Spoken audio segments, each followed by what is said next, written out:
রাহিম, any problem? বাড়িতে অনেক problem sir. What?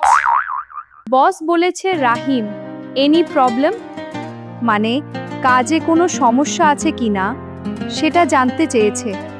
Problem শব্দের অর্থ সমস্যা হলেও কথার ভাব বুঝতে হবে।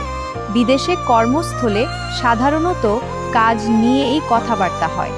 রহিমের কাছে ওর বস সেটাই জানতে চেয়েছে। বস যদি বলে এনি প্রবলেম, আমরা বুঝে নেব কাজের সমস্যা জানতে চেয়েছে। Rahim, any problem? No sir, everything is okay.